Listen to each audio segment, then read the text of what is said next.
Hello ಗೆಳೆಯರೇ, ಎಣ್ಣೆಗಳನ್ನು ಬಳಸಿ ವಿವಿಧ ರೀತಿಯ ಬೆಳೆಗಳನ್ನು ಬೆಳೆಯುವಂತಹ ವಿಧಾನ ಈಗಾಗಲೇ ಕಂಡುಕೊಂಡಿದ್ದಾರೆ.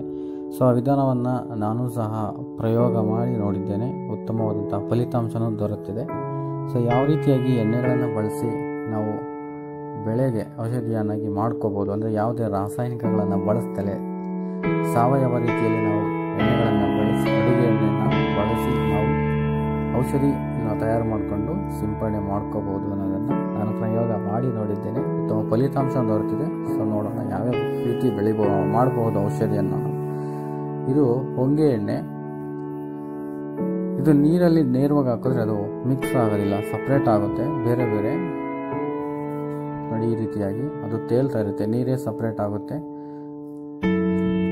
ಮತ್ತು ಎಣ್ಣೆನೇ ಸಪ್ರೇಟ್ ಇರುತ್ತೆ. ನಾವೆಷ್ಟೇ ಕಲಕಿದ್ರು ಅದು ಬೆಳೆಯೋದಿಲ್ಲ ನೀರಿನ ಜೊತೆ. ಸೊ ಅದಕ್ಕೋಸ್ಕರ ಇವತ್ತು ಮಾರ್ಕೆಟಲ್ಲಿ MLC ಪೇರ್ ಅಂತ ಹೇಳ್ಬಿಟ್ಟು ಮಿಕ್ಸ್ ಏಜೆಂಟ್ಗಳು ಸಿಗ್ತವೆ. ಸೊ ಅವೆಲ್ಲನೂ ಕೆಮಿಕಲ್ ಆಗಿರೋದ್ರಿಂದ ನಾನು ಯಾವುದೇ ರೀತಿಯ ಈ ಕೆಮಿಕಲ್ಸನ್ನು ಬಳಸ್ತಾ ಇಲ್ಲ.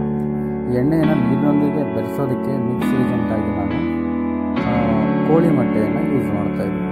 ಇದು ಸಾವಯವನೂ ಹೌದು, ಯಾವುದೇ ರಾಸಾಯನಿಕ ಮುಕ್ತವಾದಂಥ ಔಷಧಿ ಆಗಿರುತ್ತೆ. ಯಾವ ರೀತಿ ಮಾಡೋದನ್ನು ನೋಡೋಣ. ಮೊದಲನೇದಾಗಿ ಹೊಂಗೆ ಎಣ್ಣೆಯನ್ನು ಬಳಸ್ತಾ ಇದ್ದೀನಿ. ಹೊಂಗೆ ಎಣ್ಣೆ ಇದು ಒಂದು ಎಕರೆಗೆ ಅರ್ಧ ಲೀಟ್ರ್ ಆದರೆ ಸಾಕಾಗುತ್ತೆ. ನಾನು ಸ್ವಲ್ಪ ಮಾತ್ರ ಬಳಸಿರೋದ್ರಿಂದ ಸ್ವಲ್ಪ ತಗೊಂಡಿದ್ದೀನಿ.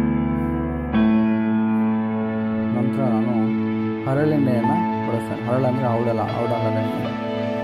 ಎಲ್ಲ ಎಣ್ಣೆಗಳನ್ನು ಮಿಕ್ಸ್ ಮಾಡಿ ಆದರೂ ಮಾಡ್ಬೋದು, ಒಂದೇ ಸಪ್ರೇಟ್ ಒಂದೇ ಎಣ್ಣೆಯನ್ನು ಸಹ ತಯಾರು ಮಾಡ್ಕೋಬೋದು. ಔಡಲ, ಬೇವು ಮತ್ತು ಎಳ್ಳು, ಸೂರ್ಯಕಾಂತಿ, ಕಡಲೆ, ಈ ರೀತಿ ಯಾವುದೇ ಎಣ್ಣೆಯನ್ನಾದರೂ ಬಳಕೆ ಮಾಡಿ ಮಾಡ್ಬೋದು. ನಾನಿಲ್ಲಿ 3 ರೀತಿಯ ಎಣ್ಣೆಗಳನ್ನು ಮಿಕ್ಸ್ ಮಾಡಿ ಈ ಒಂದು ಸಿಂಪರಕವನ್ನು ತಯಾರು ಮಾಡ್ಕೊಂಡಿದ್ದೀನಿ. ಇದು ಬೇವಿನ ಎಣ್ಣೆ, ಬೇವು, ಔಡಲ ಮತ್ತು ಹೊಂಗೆ 3ಅನ್ನು ನಾನು ಮಿಕ್ಸ್ ಮಾಡ್ಕೊತಾ ಇದ್ದೀನಿ. ಇದು ಬೇವಿನ ಎಣ್ಣೆ. ಬೇವು ತುಂಬ ಉತ್ತಮ. ಇದು ಹೆಚ್ಚಿನದಾಗಿ ಬಳಕೆ ಮಾಡಿದ್ರೂ ಅದು ಗೊಬ್ಬರವಾಗಿ ಕೆಲಸ ಮಾಡುತ್ತೆ ಮತ್ತು ಔಷಧಿಯಾಗಿಯೂ ಕೆಲಸ ಮಾಡುತ್ತೆ. ತುಂಬ ಉತ್ತಮವಾದಂತಹ ಎಣ್ಣೆ ಅದು ಬೇವಿನ ಎಣ್ಣೆ. ನಾವು ಬೇವಿನ ಹಿಂಡಿಯನ್ನು ಸಹ ನೆಲಕ್ಕೆ ಕೊಡ್ತೀವಲ್ವ, ಸೊ ಆ ರೀತಿ. ಈಗ ನಾವು ಮೊಟ್ಟೆಯನ್ನು ನೇರವಾಗಿ ಈ ಎಣ್ಣೆಗಳ ಜೊತೆ ಮಿಶ್ರಣ ಮಾಡಿದ್ರೆ ಅದು ನೀರಲ್ಲಿ ಈಸಿಯಾಗಿ ಬೆರೆತು ಹೋಗುತ್ತೆ. ಸೊ ಸಿಂಪಲ್ಲಾಗಿ ಬೆರೆಯುತ್ತೆ. ನಾವು ಮೊಟ್ಟೆಗಳನ್ನು ಈಗ ಎಣ್ಣೆಗಳಿಗೆ ಹಾಕ್ಬಿಡೋಣ.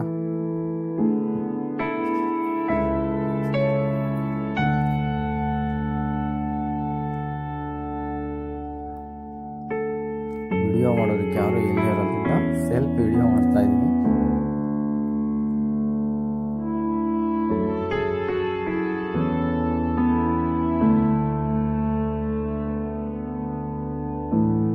ಸೊ ಇದು ನೇರವಾಗಿ ಎಣ್ಣೆಗೆ ಕೊಟ್ಟಾಗ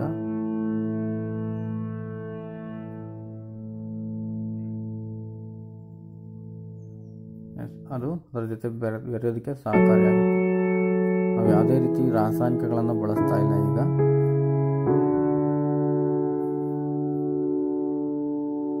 ಮತ್ತು ಈ ರೀತಿ ಮಾಡೋದ್ರಿಂದ ನಾವು ಯಾವುದೇ ರೀತಿ ಗೊಬ್ಬರಗಳನ್ನು ಸಹ ಕೊಟ್ಟಿಲ್ಲ. ನಾವೀಗ ಶೇಂಗಾ ಬೆಳೆಗೆ ಇದನ್ನು ಸಿಂಪಡಣೆ ಮಾಡೋದಕ್ಕೆ ರೆಡಿ ಮಾಡ್ತಾ ಇರೋದು.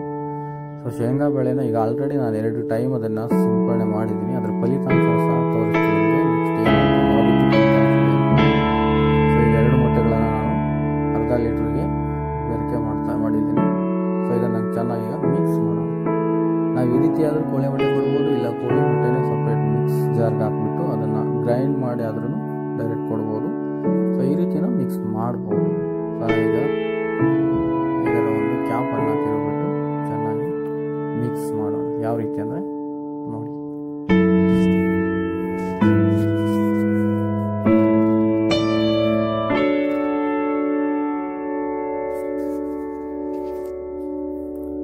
ಸೊ ಚೆನ್ನಾಗಿ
ಸಿಂಪಡಣೆ ಮಾಡ್ಬೋದು.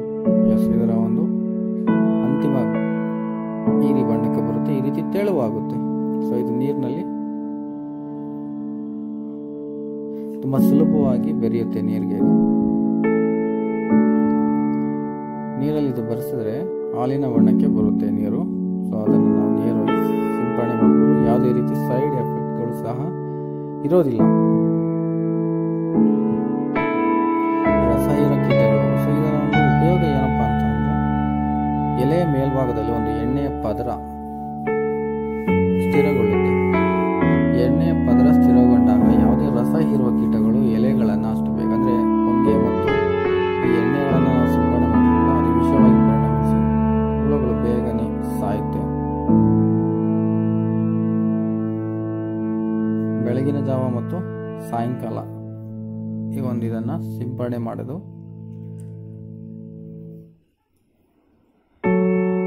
ನಾನು ಈಗಾಗಲೇ 2 ಬಾರಿ ಸಿಂಪಡಣೆ ಮಾಡಿದ್ದೀನಿ. ಇದು 3ನೇ ಬಾರಿ, ಅಂದರೆ 2ನೇ ಬಾರಿ ಹೂ ಬಿಡುವಂತಹ ಸಮಯ ಇದು. ಇಂತಹ ಸಮಯದಲ್ಲಿ ನಾನು 3ನೇ ಬಾರಿ ಸಿಂಪಡಣೆ ಮಾಡ್ತಾ ಇದ್ದೀನಿ. ಸಸ್ಯಗಳ ಗುಣಮಟ್ಟ ತುಂಬಾ ಚೆನ್ನಾಗಿದೆ.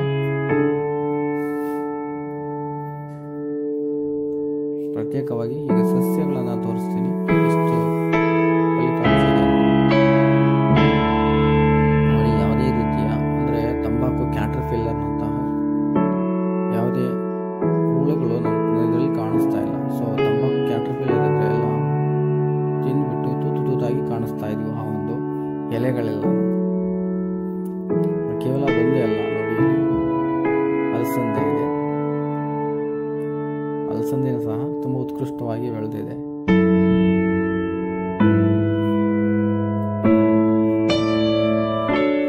ನೋಡ್ಬೋದು ಯಾವುದೇ ರೋಗಗಳು ಅದರಲ್ಲಿ ಕಾಣಿಸ್ತಿಲ್ಲ.